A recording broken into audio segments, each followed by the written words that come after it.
Hello dear students, today we start lecture 6 harmonic analysis. Students, in the previous lectures we have studied half range series and full range series. तो students full range series और half range series जो पढ़ी थी हमने वो थी आपका एक इंटरवल था आपका, जैसे हम यूज़ करते थे उसमें -पाई टू पाई या फिर -c टू c।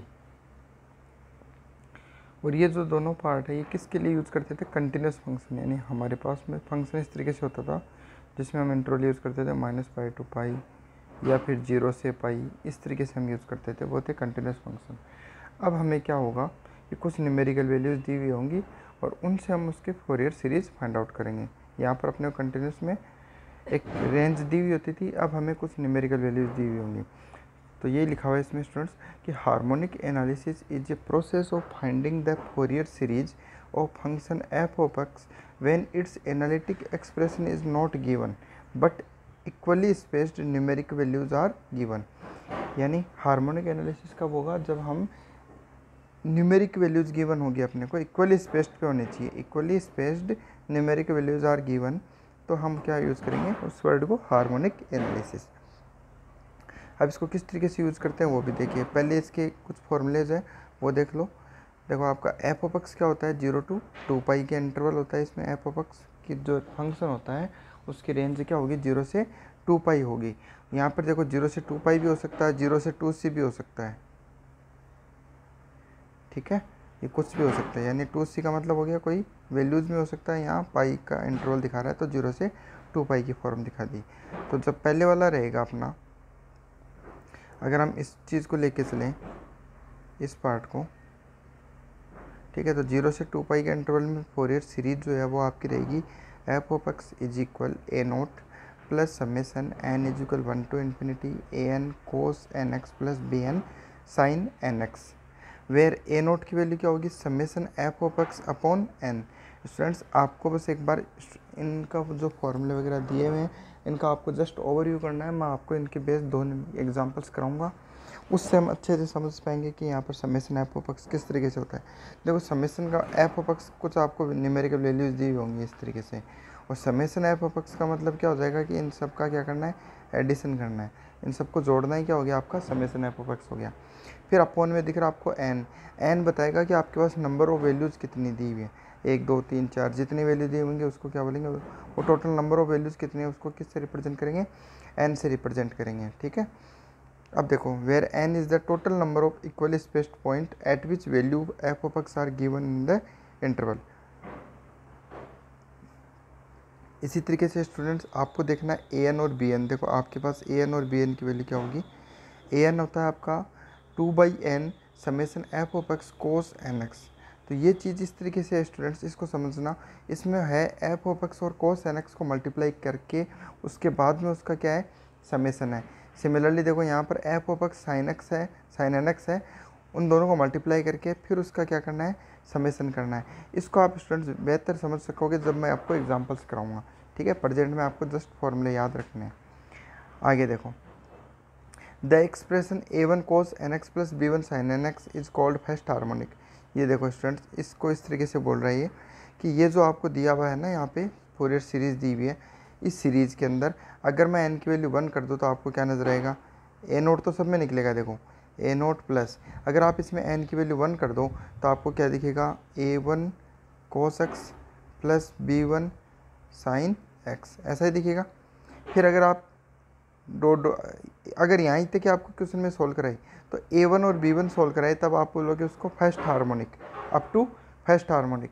अगर आप इसमें n के लिए 2 रख देते तो आपके पास क्या बनेगा? a2 cos 2x plus b2 sin 2x। अगर ऐसा बन गया तो आप उसे बोलेंगे अप टू सेकंड हार्मोनिक, ठीक है। तो a1 n की वैल्यू 1 रखेंगे तो अप टू फर्स्ट हार्मोनिक होगा, n की वैल्यू 2 रखेंगे तो अप टू सेकंड हार्मोनिक होगा। इसी तरीके से हम जैसे जैसे आगे बढ़ाते जाएंगे वैसे वैसे अपने हार्मोनिक बढ़ते जाएंगे, ठीक है स्टूडेंट्स। आगे देखिए, अब हम बात करते हैं स्टूडेंट्स कि in the given interval, if the given interval is A B instead of 0 से 2 pi we apply change of scale method as discussed earlier where 2c is equal length of interval of given function. Students आपको change of interval जो आपको last topic मैंने पढ़ाया था उसके अंदर अपने डिस्कस किया था कि अगर इंटरवल -π से π की जगह -c से c हो जाए तो हमें कैसे सोल्व करना है, ये चीज़ मैंने आपको बताई थी। उसके लिए आपको फोरियर सीरीज़ का फॉर्मूला बताया था। वो फोरियर सीरीज़ का फॉर्मूला आपको नीचे नज़र आ रहा होगा, देखो मैं अभी राउंड बना रहा हूँ ये वाला। तो ये आपको मैंने पहले ही बताया हुआ है कि जब भी चेंज ऑफ इंटरवल का अगर क्वेश्चन आ जाए यानी -c से c का आ जाए, इंटीजर वैल्यूज़ में आ जाए, तो हम उसको क्या बोलेंगे, इस तरीके का फंक्शन बोलेंगे। ठीक है, और उसके लिए a0, an और bn में ज़्यादा चेंजेस नहीं है। जहाँ पर nx लिख रहे थे ना उसमें एक्चुअल में nx क्यों लिखते हैं, उसमें इसलिए लिखते हैं क्योंकि होता तो वहाँ पर भी cos nπx/c होता है, लेकिन जब हम कह रहे हैं कि -π से पाई का इंटरवल है तो यहाँ पाई की जगह क्या है, ये पाई क्या है, सी की जगह तो है। तो यहाँ अगर मैं पाई कर दूंगा तो पाई से पाई क्या कट जाता है, कट हो जाता है। तो क्या बचेगा cos nx। इसलिए ऊपर वाले पार्ट में जो अभी अपन ने पढ़ा है उसमें क्या आता है, cos nx sin nx ऐसे आ रहा था। जबकि यहाँ पर क्या होगा, यहाँ पर c कटेगा नहीं, यहाँ पे c रहेगा। एक्चुअल में क्या होगा कि यहाँ पर c की जगह क्या होता है, कोई वैल्यू होती है। जैसे मान लो c की जगह मैं इसमें एक बार यहाँ पर कोई वैल्यू बना देता हूँ। जैसे यहाँ पर मैंने कर दिया -1 से 1, तो मेरे पास c की वैल्यू कितनी हो गई, 1। तो मैं यहाँ पर क्या करूँगा, इसको कट करके c की जगह 1 कर दूँगा। अगर मान लो मेरे पास यहाँ c की वैल्यू 2 हो जाती है, तो मैं यहाँ c की वैल्यू 2 करूँगा, तो यहाँ पर भी c की वैल्यू क्या हो जाएगी, 2 हो जाएगी। ठीक है, तो इस तरीके से हम क्या करते हैं, इसको सॉल्व करते हैं। ओके, तो यहाँ पर a0, an, bn को आपको ध्यान में रखना है। फोरियर सीरीज़ का फॉर्मूला ये हो जाएगा। अब हम एग्जाम्पल्स लेते हैं, एग्जाम्पल से आपको पूरा समझ में आ जाएगा कि कैसे हमें क्वेश्चन को सॉल्व करना है। तो देखो आपको एक क्वेश्चन दिया हुआ स्टूडेंट्स कि obtain the expression of y from the following table up to first harmonic. First तो हार्मोनिक का नाम लेते हैं, आपको क्या समझ में आना चाहिए स्टूडेंट्स कि आपको क्या पूछा है, f(x) = a0 plus a1 cos nπx/c plus bn sin nπx/c। c इसलिए लिखा है स्टूडेंट्स क्योंकि यहाँ पर अपने को x की जो वैल्यूज़ दी वो न्यूमेरिक वैल्यूज़ दी हुई है। क्या दी हुई है, न्यूमेरिकल वैल्यूज़ दी हुई है, यानी ये आपका किस फॉर्म में, c वाली फॉर्म में दिख रहा है। तो यहाँ पर मैंने पहले क्या लगा दिया, c लगा दिया। बात समझ में आ रही है। तो यहाँ तक सोल्व करना है, a1 और b1 सोल्व करना है। तो इतना पार्ट अगर सोल्व करना है तो उसको क्या बोलते हैं, फर्स्ट हार्मोनिक बोलते हैं। इसमें अपने को रिक्वायरमेंट किसकी है, a0, a1 और b1, तीन चीज़ों की अपने को रिक्वायरमेंट है। ठीक है स्टूडेंट्स, अब देखो इन तीनों को कैसे निकालेंगे। पहले ऊपर देखो, यहाँ पर आपको a0 तो कॉमन चीज़ है हर में, a0 तो ये रहेगा। अगर आपको a1 निकालना तो यहाँ से मैं n की जगह 1 कर दूँ तो a1 = क्या बनेगा, 2/n समेसन f(x), यहाँ n की जगह 1 कर दोगे तो क्या बनेगा स्टूडेंट्स, cos πx/c। अब c की वैल्यू अभी निकालेंगे। इसी तरीके से b1 क्या हो जाएगा, 2/n summation f(x) sin πx/c, ऐसा हो जाएगा। तो आपको a0, a1 और b1 निकालना है स्टूडेंट्स। ये चीज़ें कैसे निकालेंगे वो भी देखो। सबसे पहली चीज़ कि आपको इंटरवल पता करना है स्टूडेंट्स। ये चीज़ अगर आ गई ना आपको तो आप सब कुछ कर सकते हो, कोई भी क्वेश्चन अटेम्प्ट कर सकते हो। ये चीज़ आनी बहुत ज़रूरी है आपको, इसको आपको ध्यान से समझना है। देखो स्टूडेंट्स, आपको क्या नज़र आ रहा है कि 0 पे वैल्यू क्या आ रही है, 1 आ रही है, सॉरी 9 आ रही है। 1 पे कितने आ रही है, 18। 2 पे कितने आ रही है, 24। 3 पे 28। 4 पे 26। 5 पे 20। तो स्टूडेंट्स ये एक्चुअल में क्या होता है, एक साइकिल होता है। ये क्या होता है, एक साइकिल होता है। जैसे हमने पहले वाले क्वेश्चन में पढ़ा था कि जो साइन सीरीज़ है, इतना पार्ट है, यही बार बार रिपीट हो रहा है, यानी हम क्या बोल रहे थे, एक पीरियोडिक फंक्शन बोल रहे थे। वैसे इसमें भी क्या होता है स्टूडेंट्स, पीरियड होता है, एक फिक्स पीरियड होता है जो रिपीट होता है। जैसे मान लो एक ग्राफ बनाए अपन, सिंपल सा एक ग्राफ बनाते हैं जिसके अंदर मैंने यहाँ लिख दिया 0, यहाँ लिख दूँ मैं 1 2 3 4 5 6 7 8 9 10 11 और 12, ऐसा लिख दिया। अब आप समझना इसको, मैं ग्राफ ड्रॉ कर रहा हूँ स्टूडेंट्स। जैसे आपको क्या बोल रहा है कि 0 पे क्या वैल्यू है, 9, तो मैं यहाँ कहीं 9 मान लेता हूँ। ये 9 है मेरा, एक बार अपन मान लेते हैं ये 9 है। ठीक है, तो ये मैंने 9 ड्रॉ कर दिया। ठीक है, इसको और समझने के लिए मैं ऐसे लिख देता हूँ, ये वैल्यू 9 ऐसी है, ये क्या हो गया, 9 हो गया। फिर आपको क्या बता रहे स्टूडेंट्स, 1 पे कितनी है, 18, मैं यहाँ कहीं 18 मान लेता हूँ, ये 9 हो गया, यहाँ कहीं 18 मान लेता हूँ, तो ये मेरा 18 हो गया। तो ये 18 मान लो, ठीक है। फिर मेरे पास 2 पे कितनी वैल्यू आ रही है 24, तो ये 2 पे अगर मैं देखूँगा तो ये 24 यहाँ मान लेता हूँ कहीं पे, तो ये मेरा क्या हो गया 24। फिर 3 पे कितनी आ रही है 28, तो 3 पे मैंने कह दिया ये मेरा 28 हो गया। 5 पे कितनी आ रही, सॉरी 4 पे कितनी है 26, तो 26 थोड़ी सी नीचे आएगी, वापस नीचे कर दिया। 5 पे कितना 20, तो 18 से जस्ट ऊपर क्या हो जाएगा 20, ये कहीं मेरा 20 हो गया। बात समझ में आ रही है स्टूडेंट्स? इस तरीके से कोई ग्राफ बन गया। इसको और थोड़ा सा लाइनिंग में ड्रॉ करूँ मैं आपको, तो देखो लाइनिंग में ड्रॉ करके दिखाता हूँ। जैसे ये वैल्यू है यहाँ पे,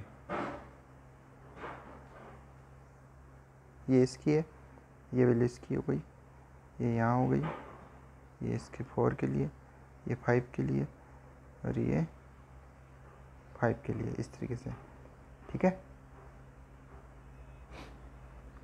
इस तरह का कोई ग्राफ बन गया आपका।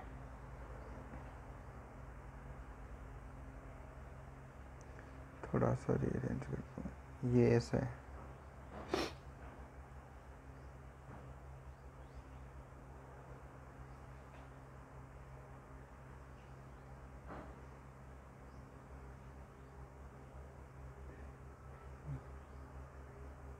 ऐसा कोई वैल्यूज बन गया आपकी। तो स्टूडेंट जैसे अब हम लास्ट वैल्यू 6 पे आएंगे ना, अब आपको यहाँ तक पता है 5 पे वैल्यू लिख दी मैंने 20, यानी इतना ग्राफ मैंने ड्रॉ कर दिया स्टूडेंट्स, यहाँ तक का मैंने ग्राफ ड्रॉ कर दिया है। अब नेक्स्ट वैल्यू जो होगी ना 6 पे क्या वैल्यू आएगी ये बता सकते हो क्या आप? नेक्स्ट अगर अपन बात करें कि 6 पे क्या होना चाहिए, तो 6 पे स्टूडेंट्स वही वैल्यू होगी जो 0 पे, यानी वैल्यू क्या आएगी 9 आएगी, ठीक है। यानी साइकिल पूरा हो गया, नया साइकिल शुरू हो गया। तो ये साइकिल 6 से स्टार्ट हो रहा है, 6 से स्टार्ट हो रहा है, यानी ये जो 9 वैल्यू है ये यहाँ पे है, यहाँ पर क्या है 9 वैल्यू स्टार्ट हो गई, यहाँ से स्टार्ट हो रहा है वापस से। तो स्टूडेंट 6 से जस्ट पहले देखो आप, 6 से जस्ट पहले तो यहाँ तक जा सकता है ना, ये जो वैल्यू आ रही है 20, ये 20 कहाँ तक है, जस्ट 6 से पहले है। बात समझ में आ रही है? यहाँ तक है, ठीक है। और जैसे 6 पे आए तब अपना नया इंटरवल स्टार्ट हुआ, यानी अपना इंटरवल क्या है 0 से 6, जब दोबारा वैल्यू सेम आ जाए ना वहाँ तक अपना इंटरवल चलेगा, यानी साइकिल क्या हो गई 0 से 6 हो गई। जो आपको 5 तक दिख रहा है ना वो एक्चुअल में क्या है 6 तक है। अंदरूनी बात करें तो वो क्या है 0 से 6 है। क्यों है? क्योंकि जहाँ पर वैल्यू सेम आएगी ना वो आपका इंटरवल माना जाएगा। बात समझ में आ रही है स्टूडेंट्स? जहाँ पर आपकी वैल्यू सेम आ जाए वहाँ पर आपको पूरा इंटरवल माना जाएगा। तो हम ये अज्यूम करके चलते हैं कि जो 6 पे जो वैल्यू आएगी ना, नेक्स्ट वैल्यू जो आएगी 6 पे, वो हमेशा क्या होगी पहली वैल्यू के इक्वल होगी। यानी यहाँ 9 है तो ये भी क्या होगा 9। फिर अगर आपको कोई कहे कि 7 पे क्या आएगा सर, तो 7 पे आएगा 18, वापस से वो वैल्यू आगे बढ़ती जाएगी। 8 पे कोई पूछे कि 8 पे क्या वैल्यू आएगी, तो 24 ये आएगी। यानी हर में क्या करो 6 ऐड कर देता हूँ, 3 जीरो में 6 ऐड किया तो क्या बना 6 में क्या आया 9, 1 में 6 ऐड करोगे तो 7, 2 में 6 ऐड करोगे तो 8, 3 में 6 ऐड करोगे तो 9, तो 9 पे क्या वैल्यू है कि जो वैल्यू 3 पे है वही 28। इस तरीके से आगे का ड्रॉ होता है, यानी वापस यही जो सेम ग्राफ है ना यही रिपीट होता जाएगा ऐसे, इस तरीके से जो भी ये ग्राफ बना है ना ये वापस से रिपीट होता है पूरा। बात समझ में आ रही है आपको स्टूडेंट्स? ठीक है, तो हमें वैल्यू यहाँ 6 पे क्या ज्यूम किया हमने कि 6 पे वापस से क्या आएगा 9। तो स्टूडेंट जहाँ पर सेम वैल्यू आ जाए ना उनका डिफरेंस लेते हैं, ये आपका इंटरवल दिया हुआ है, यानी इसको 0 बोलते हैं और ये जो फाइनल वैल्यू होती है इसको क्या बोलते हैं 2c बोलते हैं। तो 2c माइनस 0 करने का मतलब क्या है, नीचे वाली वैल्यूज़ को भी क्या करो माइनस करो, ठीक है। 2c माइनस 0 करने का मतलब क्या हो गया 6 माइनस 0, तो ये लिखो 6 माइनस 0, ठीक है। तो ये 6 माइनस 0 हो गया। अब 2c की वैल्यू कितनी हो गई 6, तो c की वैल्यू कितनी हो गई 3। बताओ ये बात समझ में आई क्या स्टूडेंट्स? ये परफॉर्मा समझ में आया, ये कैसे बना? मेन चीज़ समझने की यही है, बाकी तो कोई भी कैलकुलेशन कर लेगा बाद में। गड़बड़ होती है जो एग्ज़ाम में वो यहीं पर ही होती है, ये आपको समझना अच्छे से ज़रूरी है कि जो वैल्यू 0 पे आई यहाँ जो वैल्यू होगी वो वैल्यू वापस से सेम, ऐसी सेम वैल्यू 9 आगे कब आ रही है दी हुई है क्वेश्चन में। अगर ये 6 क्वेश्चन में दिया होता तो बहुत अच्छी बात थी, हम 0 से सीधा 6 देख लेते। अगर ये 6 नहीं दिया तो हमें ये बनाना पड़ेगा और उसके बाद में 6 माइनस 0 करना पड़ेगा। अब ये हो कि सर ये 6 आएगा 7 आएगा, कैसे पता चले? तो इक्वल डिफरेंस बताया था आपको, 2 में और 1 में डिफरेंस कितना है 1 का, 3 और 2 में डिफरेंस कितने का 1 का, 3 और 4 में डिफरेंस कितना, 1 का। 4 और 5 में डिफरेंस कितना, 1 का। तो 5 और 6 में भी डिफरेंस कितना का हो गया, 1 का। यानी हमने क्या किया, एक एक ऐड करता गया। 0 में 1 जोड़ा, 1 हो गया। 1 में 1 जोड़ा, 2, 2 + 1 3, 3 + 1 4। इस तरीके से बनाया है। आई होप इतना समझ में आ गया। उसके बाद में आपको मैंने जो सीरीज़ बताई थी वो ये है, अभी अपन ने डिस्कस किया। अब उसमें मैंने यहाँ सी लिखा था, अभी सी की जगह कितना लिख दो, 3। क्यों, क्योंकि सी की वैल्यू 3 आपने कैलकुलेट कर ली, तो यहाँ सी की जगह क्या आ गया, 3 आ गया। बात समझ में आ रही है? ठीक है। अब अपन मेन बात करते हैं एन की। देखो एन क्या होता है स्टूडेंट्स, एन जब भी लेंगे तो स्टूडेंट्स इस 6 को काउंट नहीं करेंगे। अगर ये दिया हुआ भी है ना आपको, अगर ये दिया हुआ हो तो भी हम इसे काउंट नहीं करेंगे। एन का मतलब क्या है कि जहाँ पर रिपीट हो रहा है उससे जस्ट पहले तक की वैल्यूज़ को काउंट करना होता है। तो अपने पास कितनी वैल्यू है स्टूडेंट्स, 1 2 3 4 5 6, यही काउंट करना है। इसे कभी मत काउंट करना, अगर दिया हुआ हो तो भी काउंट नहीं करना है।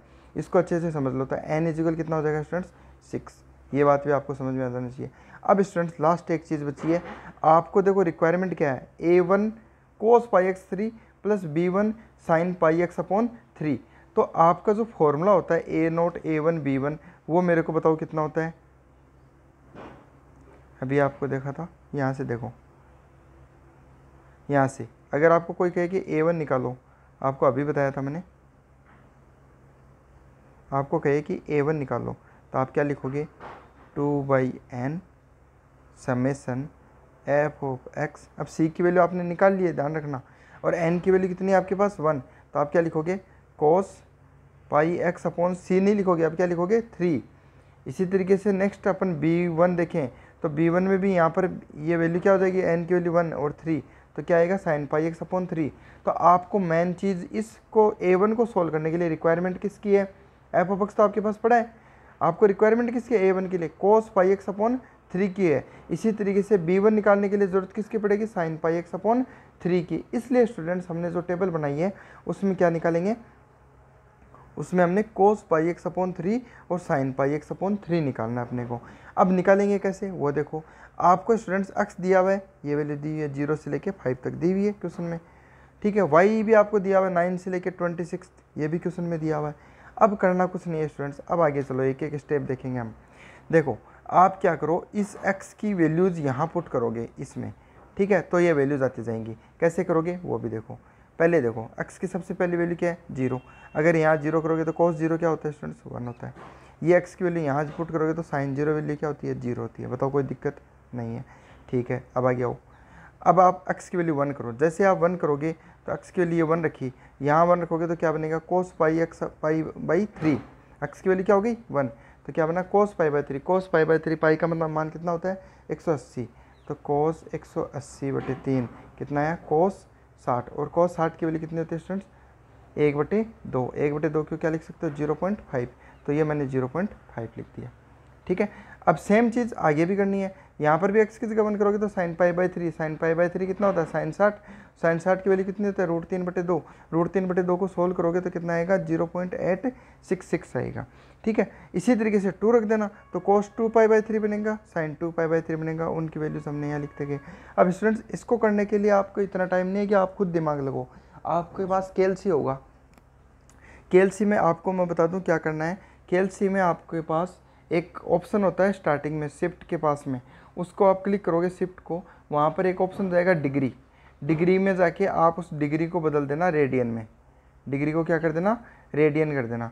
जैसे आप डिग्री को रेडियन कर दोगे तो आपको बस पाई जो है उसको लिखना नहीं पड़ेगा, आपको सीधा लिखना है cos पाई लिख देना, उसमें /3 कर देना, आपको आंसर मिल जाएगा। cos 2π/3 कर देना, आपको आंसर मिल जाएगा। sin π/3 करोगे, आंसर मिल जाएगा। इस तरीके से आपको डायरेक्ट आंसर मिल जाएंगे। कब, जब आप KLC में डिग्री को रेडियन में बदल के सोल्व करोगे तब। अदरवाइज़ आपको उसको जो नॉर्मल मोड में रखोगे जैसे है वैसे ही, तो आपको पाई का मान 180 मान के उसमें 3 का भाग देना पड़ेगा। 2 पाई आ गया तो 360/3 करना पड़ेगा। 3 पाई आ गया तो 3854 540/3 करना पड़ेगा। ऐसे करके आपको सोल्व करना पड़ेगा। वहाँ पर अगर आप डायरेक्ट पाई मानोगे तो पाई का मान वो 22/7 मान लेगा, ध्यान रखना आप, ठीक है। अगर आप उसको डिग्री में नहीं, डिग्री को रेडियन नहीं करोगे तो आप पाई को क्या मानेगा, वो 22/7 मान के चलेगा, जो कि आपके आंसर को गलत दिखाएगा, ठीक है स्टूडेंट्स। तो आप इस टेबल से वेरीफाई कर लेना। तो ये टेबल बना लोगे। अब टेबल बनाने के बाद स्टूडेंट्स आपको 3 चीज़ें निकालने के लिए बोला था मैंने।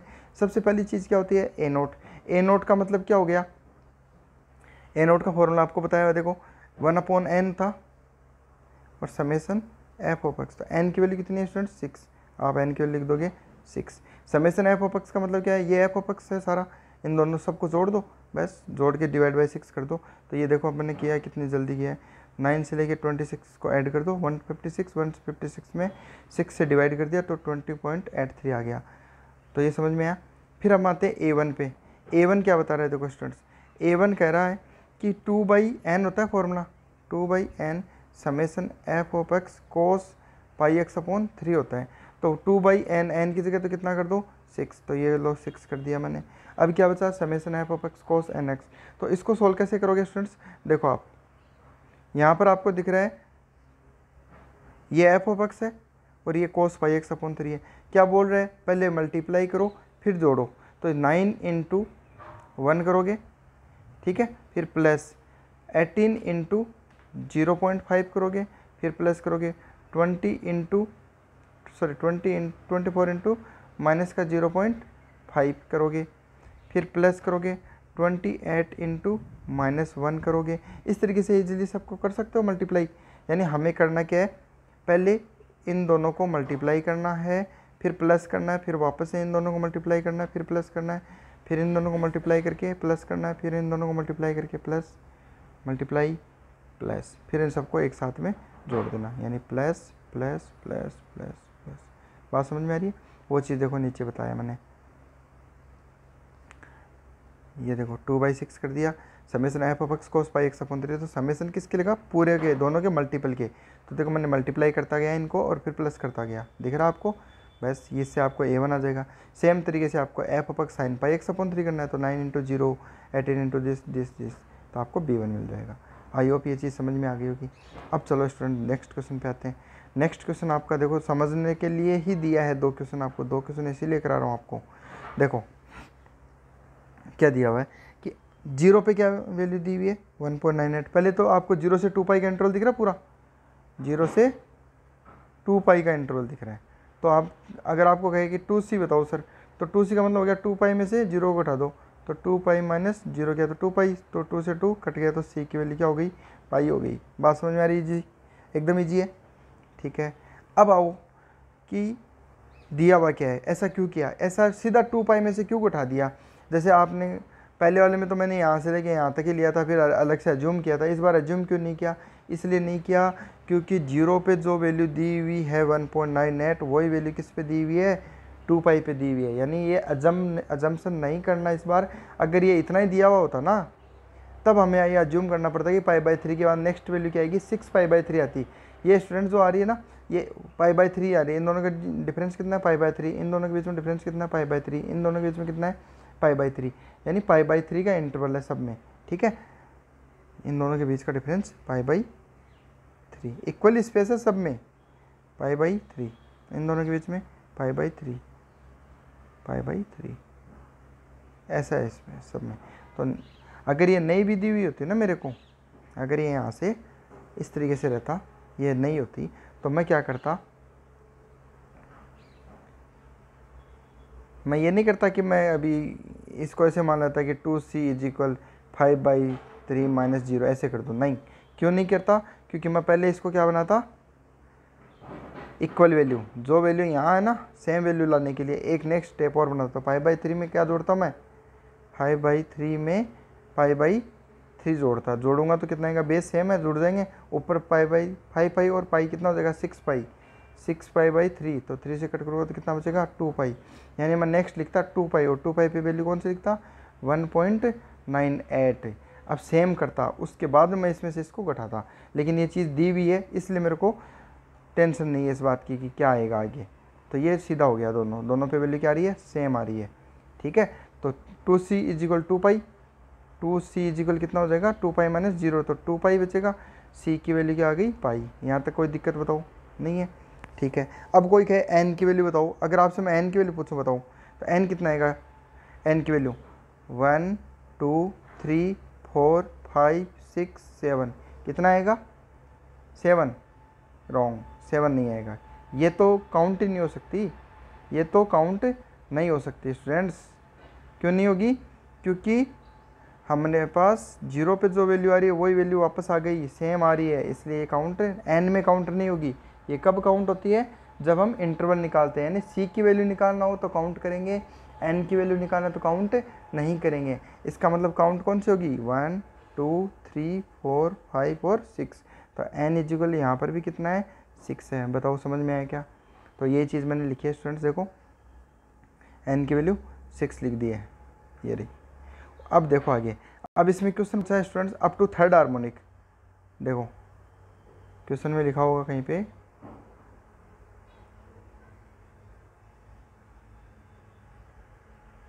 चलो क्वेश्चन में दिया हुआ नहीं है, नहीं दिया हुआ है तो भी हम इसको कहाँ तक सोल्व करेंगे? अप टू थर्ड हार्मोनिक तक करेंगे। तो थर्ड हार्मोनिक तक करने का मतलब क्या हो गया स्टूडेंट्स? देखो इस बार सी की वैल्यू पाई है, तो सी की वैल्यू अगर मैं पाई करूँगा तो पाई से पाई कट जाएगा स्टूडेंट्स। यहाँ देखो, अगर मैं सी की वैल्यू पाई लिख दूँ, यहाँ पाई लिख दूँ, पाई से पाई कट गया, तो क्या बन जाएगा? A N cos N x plus B N sine N X. यहाँ पर भी पाई से पाई कट जाएगा, यहाँ पर भी पाई से पाई कट जाएगा। तो आपके फॉर्मूले कैसे दिखेंगे? इस तरीके के दिखेंगे। ये समझ में आ रहा है? ये अपन ने डिस्कस किया है अभी कि 0 से 2 पाई का इंटरवल दिख रहा है ना आपको, तो ये फॉर्मूले आप डायरेक्ट अप्लाई कर सकते हो। पहली चीज़ तो ये। अब स्टूडेंट्स आओ थर्ड हार्मोनिक की बात करें। थर्ड हार्मोनिक का मतलब क्या हो गया कि अपने को यहाँ पर एन की वैल्यू 1, फिर एन की वैल्यू 2 और एन की वैल्यू 3 तक सोल्व करना है। जब आप एन की वैल्यू 1 करोगे स्टूडेंट्स तो आपको आएगा, देखो अपन मेन चीज़ें बात कर लेते हैं, क्या क्या निकलेगी। ए नोट तो निकलेगा। एन की वैल्यू 1 करोगे तो A1 और B1 आएगा। एन की वैल्यू 2 करोगे तो A2 B2। एन की वैल्यू 3 करोगे तो A3 B3। साथ में तो चीज़ें आएंगी, वो तो आएंगी। अपन ओनली एक बार कॉन्स्टेंट्स की बात करेंगे, अपने कितने कॉन्स्टेंट निकालने? 1 2 3 4 5 6 7। A1 B1 A2 B2 A3 B3, ये सारी चीज़ें अपने को सोल्व करनी पड़ेगी। सोल्व करने का जरिया क्या है? ये दिख रहा है आपको नीचे। एन की वैल्यू 1 करोगे तो A1 बनेगा 2/n summation f of x. N की वैल्यू 1 करोगे तो क्या बनेगा? Cos x. A2 निकालना हो तो 2/n summation f of x. N की वैल्यू 2 करोगे तो कोस 2x। फिर एन A3 करोगे तो कोस 3x आ जाएगा। इसी तरीके से इसमें B1 करोगे तो साइन x, B2 करोगे तो साइन 2x, B3 करोगे तो साइन 3x। तो समझ में आ रहा है? तो अपने को रिक्वायरमेंट किसकी पड़ रही है students? Cos x, cos 2x, cos 3x, sine x, sine 2x, sine 3x। इन चीज़ों की अपने को रिक्वायरमेंट पड़ेगी अप टू थर्ड हार्मोनिक निकालने के लिए। तब अपने पास A0, A1 B1 A2 B2 A3 B3 की वैल्यूज़ निकलेंगी। अब देखो आगे करना क्या है। अब अपन क्वेश्चन पे आते हैं। देखो स्टूडेंट्स, क्वेश्चन में आपको क्या करना है? पहले टेबल बनानी है। टेबल क्या होगा स्टूडेंट्स? ये टेबल बनेगी। अब स्टूडेंट्स इस टेबल को गौर से देखना, आपको क्या नज़र आ रहा है कि जो चीज़ 0 पे थी, ये देखो यहाँ मैंने पहले क्या लिखा है,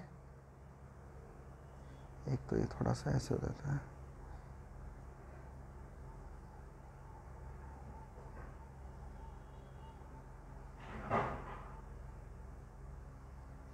देखो स्टूडेंट्स ये आपके पास x की वैल्यूज थी,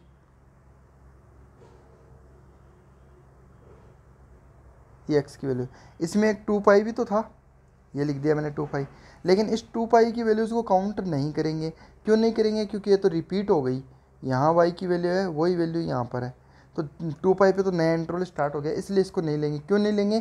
क्योंकि रिपीट हो गई। रिपीट कैसे हो गई स्टूडेंट्स? वो भी देख लो। यहाँ पर देखो एक बार वैल्यूज़ देखो आप इसकी, 0 पे जो वैल्यूज़ आ रही है ना, वही सेम वैल्यूज़ नीचे भी आ रही है। आ रही नहीं आ रही है?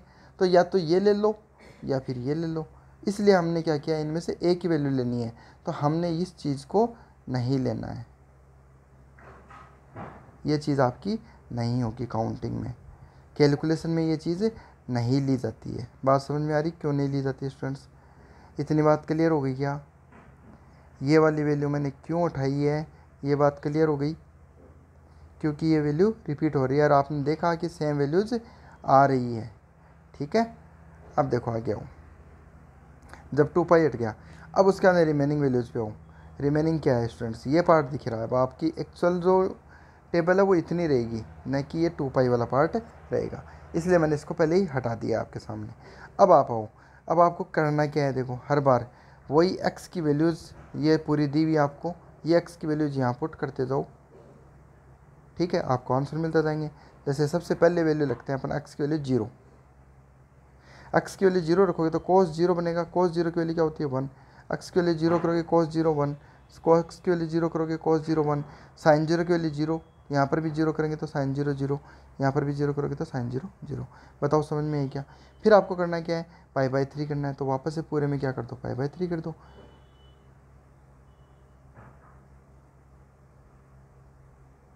यस, देखो अब आपको करना क्या है, π/3 करना है। अगर आप यहाँ π/3 है तो cos π/3 बनेगा, यहाँ cos 2π/3 बनेगा, यहाँ cos 3π/3 बनेगा।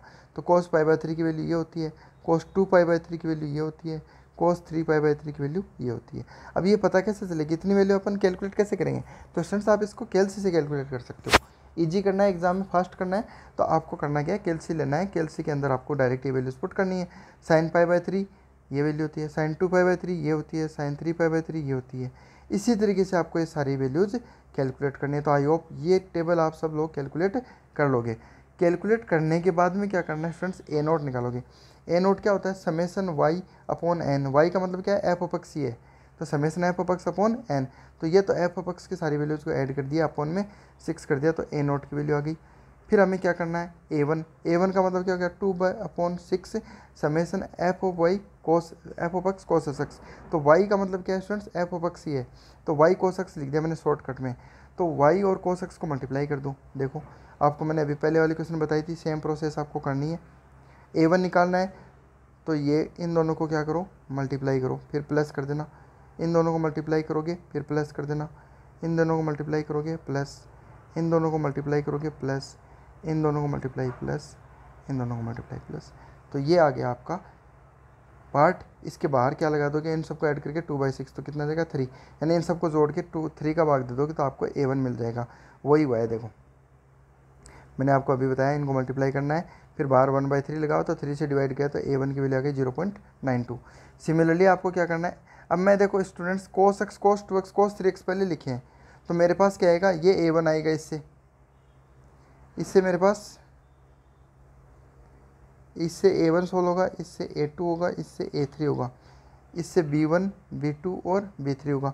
अब मेरे को A2 निकालना है, तो A2 के लिए मैं इस चीज़ को और इसको मल्टीप्लाई करूँगा, फिर प्लस कर दूँगा, इसे और इसे मल्टीप्लाई करके फिर प्लस कर दूँगा, इस वैल्यू को और इस वैल्यू को क्या करूँगा, मल्टीप्लाई करूँगा, फिर प्लस इसको मल्टीप्लाई करूँगा, इसे मल्टीप्लाई करूँगा, मल्टीप्लाई करता जाऊँगा, ऐड करता जाऊँगा, तो लास्ट में क्या आ जाएगा, जो वैल्यू आएगी उसको डिवाइड करना है 1/3 से, तो आपका आंसर क्या आएगा A2।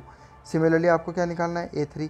A3 में क्या करोगे, A3 में इसको और इसे मल्टीप्लाई करोगे, इस वैल्यू को मल्टीप्लाई करोगे, प्लस करते जाओगे, इन दोनों को मल्टीप्लाई किया प्लस किया। सेम चीज़ आपको B1 के लिए करनी है। B1 का मतलब क्या हो गया, sin x। तो इस वैल्यू को मल्टीप्लाई करो, प्लस करते जाओ, इस वैल्यू को मल्टीप्लाई करो, इसे मल्टीप्लाई करो और प्लस करते जाओ। तो इस तरीके से आप क्या करोगे स्टूडेंट्स, सारी वैल्यूज़ निकालोगे। तो सिमिलर वैल्यूज़ मैंने आपको दी है, A2 आप ऐसे निकालोगे, A3 निकालोगे, B1 B2 B3। प्रोसेस आपको बता दी, आप खुद सोल्व करना और वेरीफाई करना है स्टूडेंट्स, ठीक है। अब आगे आओ, आगे स्टूडेंट्स मैंने आपको 2 क्वेश्चन दिए हैं, ये दोनों क्वेश्चन आपको सोल्व करने हैं। तो स्टूडेंट देखो यहाँ 0 से लेकर T दिया हुआ है, तो यहाँ पर जो वैल्यू दी हुई है वही वैल्यू यहाँ पर दी हुई है, तो दोनों वैल्यू सेम है। तो आप यहाँ क्या करोगे, 2C = T-0, तो C की वैल्यू कितनी आ जाएगी, T/2 आ जाएगी। ध्यान रखना आप, C की वैल्यू आपके पास क्या आ जाएगी, यहाँ से T/2 आ जाएगी। कर सकते हो ऐसा। अगर कोई आपको कहे कि इसमें n की वैल्यू बताओ सर, तो n की वैल्यू कैसे करोगे, 1 2 3 4 5 6, इसको काउंट नहीं करना। क्यों नहीं करना, क्योंकि ये तो सेम हो गई, तो n की वैल्यू कितनी हो गई, 6 हो गई। कर सकते हो ऐसा। इसी तरीके से नेक्स्ट वाले में देखो, आगे कोई दिया हुआ नहीं है, 0π/6 ऐसे दिया, लेकिन ये लास्ट यहाँ पर 0 आ रहा है ना, नेक्स्ट वैल्यू क्या आएगी, 0। कब आएगी ये आप खुद पता करना। कैसे करोगे, दोनों का इंटरवल कितना है, इन दोनों का इंटरवल करना, जो इंटरवल होता है ना उस इंटरवल को इसमें जोड़ देना, तो आपके पास नेक्स्ट वैल्यू आ जाएगी, ठीक है। और उसके बाद में आप इसमें से इसको घटाओगे और आप 2C को लिखोगे, ठीक है। फिर आप C की वैल्यू निकालोगे और n की वैल्यू निकालोगे, तो इसको कंसिडर नहीं करोगे, n को यहीं तक ही काउंट करना है, ठीक है। तो आप ये दोनों क्वेश्चन सोल्व करना, फिर भी कोई दिक्कत आए तो मेरे से पूछ लेना। Okay, thank you. ये आपका हार्मोनिकल एनालिसिस था।